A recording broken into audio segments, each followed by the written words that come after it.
আসো যদি বাগানে, আসো যদি বাগানে, আবার হবে দেখা শোনা, আবার হবে দেখা। মোর লাইন হইয়া যায় আঁকা। আকি, তুই এখানে কি মনে করি? কোথা থেকে? কি খবর ভাই? এই তো ভালো। তোর এনে কাম কি? মোর কামের কথা কো মনে পড়ে। হুম।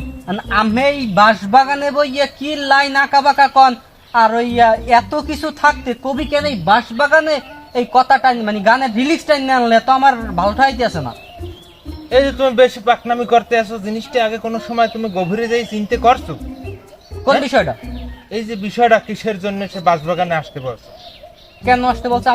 আমার প্রশ্নই তো ওইটা যে ঘুরে ঘুরে বাঁশ বাগানে কে এই বাগান সিগানে এই কে? যে 34 মাসে ঠাডা পড়া রোদ, এই রোদে আইয়ে বাগানে বইছি কে? ঠান্ডা পরিবেশটা, কি সুন্দর ছাওয়া চারপাশে। হয়তো সেই প্রেমিক যুগল এই কারণেই আসতে বলছে যে ঠান্ডায় তারা ঠান্ডা ভাবে মনে করো প্রেম বিনিময় করবে। তো এইখানে তো আমি খারাপ কিছু দেখতে আছি না। এই বাগানে বাঁশ গাছের তলা যাওয়া লাগবে কে? পুকুর পাড়েছে কত বড় একটা বট গাছ, আর তলে যাওয়া যাচ্ছে না? তাহলে যাওয়া যাইবে না, একটু কানে কানে হন। ঠিক আছে, মাথাটা একটু ঘুরতে, মাথাটা ঘুরছে না? হ্যাঁ ভাই। এখন বিষয়টা ক্লিয়ার হয়েছে। হ্যাঁ। বাগানে খারাপ উদ্দেশ্যে বলাই নাই, বলাইছে ঠান্ডা পরিবেশে দুইজনে ঠান্ডা মাথায় প্রেম করবে হেল লিখবে। আর কোনোদিন কবি না ভাই।